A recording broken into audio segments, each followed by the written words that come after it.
నేనైతేనే ఇక్కడ కాంగ్రెస్ ఎంత పెద్ద నాయకుడు ఉన్న ఆ నాయకుడిని ఇక్కడ ఉన్న వెంకరెడ్డి పోటీ చేసిన వెంకరెడ్డిని ఓడగొట్టే దమ్ము. మీరు కూడా వీరాభిమానిగా ప్రస్తుతం ఉన్న ఎమ్మెల్యేకు లెఫ్ట్ హ్యాండ్గా పనిచేశారని కూడా తెలుస్తుంది.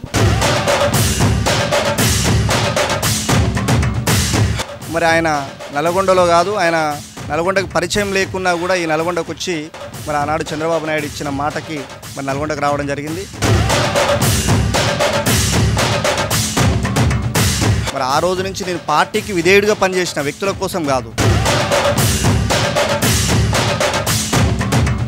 కేసీఆర్ ఏమో కారును దేశం మొత్తం తిప్పాలనుకుంటున్నారు, కానీ కొంత అంటే కారు లోడ్ అయిపోయింది. తెలంగాణ రాష్ట్రంలో కాంగ్రెస్ వాళ్ళు వచ్చారు, తెలుగుదేశం వాళ్ళు వచ్చారు, ఉద్యమ కార్లు అని ఇక్కడ ఉన్నటువంటి వాళ్ళు చాలా ఇక్కడ కాదు రాష్ట్రంలో కొన్ని చోట్ల జరుగుతున్న చూసి మీరు కూడా చూసే ఉంటారు.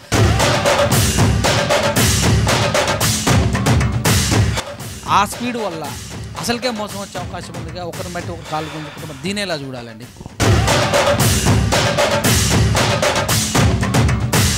ఖచ్చితంగా వేరే పార్టీలకి ఈ రాష్ట్రంలో పుట్టగతి లేదు. ఉంది ఒకటే కారు గుర్తు, బీఆర్ఎస్ పార్టీ. మళ్ళీ మా నాయకుడే మరి ముఖ్యమంత్రి అయ్యే పరిస్థితి ఉంటుంది. మీకే వస్తుందని అంటారు, ఏ నమ్మకం? అసలు మీరు నల్గొండకి ఏం చేశారు? మిమ్మల్ని ప్రజలు అంటే మీ బర్త్డే రోజు కానీ స్వతహాగా ఫౌండేషన్ పెట్టుకొని ముందుకెళ్తున్నారు, అదొక్కటైనా ఇంకపోతే ఇంకేమన్నా మీ బలం ఉందా?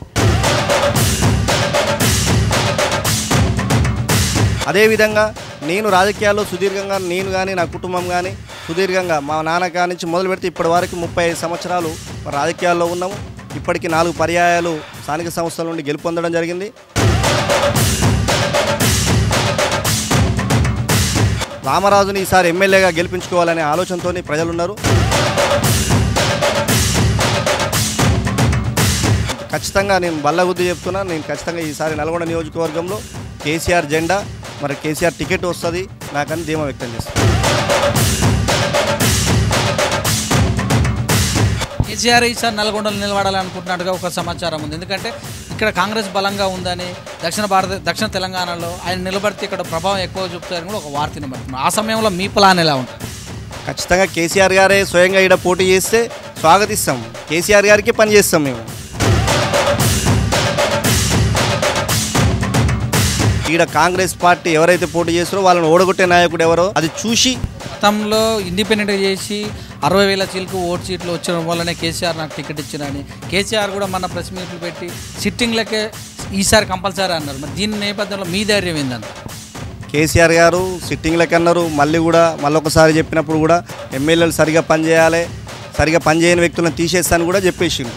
అట్లా ఇప్పుడు ఖచ్చితంగా సిట్టింగ్లకే టికెట్లు అని ఏం లేదు. ఈడ ఎవరైతే ఇప్పుడు టికెట్లు ఎందుకు ఇవ్వాల్సి వస్తుంది సిట్టింగ్లకి అని చెప్పేసిరంటే రేపు పరిస్థితులను బట్టి ముందు పోవాల్సిన అవసరం ఉన్నది. మీరు చైర్మన్ రాలేనందువల్లనే ఈ పరిస్థితి ఏర్పడ్డది, ఇలా తయారయ్యారు, ఇలా ఎక్స్ అయ్యారు అని కూడా ఒక వార్త వినబడుతుంది. ఇందులో నిజముందా? నేను చైర్మన్ రాలేదంటే 2020లోనే నేను భూపాల్ రెడ్డి గారిని విభేదించి వెళ్ళిపోవాలి. అలా కాదు, తప్పది. సో ఇప్పుడున్నటువంటి ఎమ్మెల్యే కేసీఆర్ బీఫామ్ ఇచ్చిన వ్యక్తే కేసీఆర్ గుర్తు మీద గెలిచినటువంటి వ్యక్తి. అలా కేసీఆర్ ప్రజలు గెలిపిస్తే ఎమ్మెల్యే అయ్యాడు. అలాగా పార్టీ తరఫున గెలిచిన వ్యక్తిని విభేదిస్తే కేసీఆర్ను విభేదించినట్టు కాదా? అలా ఎలా అవుతుంది? అది కరెక్ట్ కాదు. ఇప్పుడు కేసీఆర్ గారే ఎన్నో సందర్భాల్లో మీటింగ్ పెట్టి చెప్పిండు కార్యకర్తలపైన కేసులు జరిగితే మరి ఎన్కం చేయాల్సిన పరిస్థితి ఏర్పడుతుంది. ఇక ఇప్పుడు ఆయన ఎన్ని కేసులు పెట్టించి ఎంతమందిని కొట్టిస్తే వాళ్ళే వ్యతిరేకత అవుతారు. ఇక్కడ ఉన్నటువంటి ప్రజెంట్ ఉన్నటువంటి ఎమ్మెల్యేని ఓడగొట్టాలని రామరాజు వెనక కోమటిరెడ్డి వెంకరెడ్డి ఉన్నాడు, ఆయన షాడో అని కూడా వార్త వస్తుంది. నిజమేనా? ఇది ఏకీభవిస్తారా? కోమటిరెడ్డి వెంకరెడ్డికి నేను పూర్తి వ్యతిరేకి, బద్ధ శత్రువు. నేను ఆనాడు మా నాన్న పార్టీలోకి వచ్చిందే, ఎన్టీఆర్ పార్టీలోకి వచ్చిందే మేము కాంగ్రెస్కి వ్యతిరేకంగా. నా కుటుంబం ప్రాణం పోయేంత వరకు నమ్ముకున్న వ్యక్తికి, నమ్ముకున్న పార్టీకి ద్రోహం చేసే వ్యక్తులం కాదు. నేను అలాంటి కుటుంబంలో పుట్టలేదు. ప్రోటోకాల్ విషయంలో ఇబ్బంది అనిపించలేదా? ఇబ్బంది పెడతాడు, పెట్టేదే ఉంది, ప్రత్యక్షంగానే పెడుతూనే ఉన్నాడు. ఇప్పుడు ఎమ్మెల్యే భూపాల్ రెడ్డి గారు నన్ను ఏమి ఖాళీగా ఏమి ఉన్నిస్తలేడు. ఎక్కడికక్కడ అనేక రకాల ఇబ్బంది పెడుతూనే ఉన్నాడు. పోలీస్ స్టేషన్లల్లో పోకుండా సిఐలకు ఎస్ఐలకు చెప్పేసి ఇబ్బందులు పెడుతూనే ఉన్నాడు. నా వార్డులో అనేక రకాల ఇబ్బంది పెడుతున్నాడు. శానిటేషన్ వర్కర్లను కూడా పనిచేయని పరిస్థితి.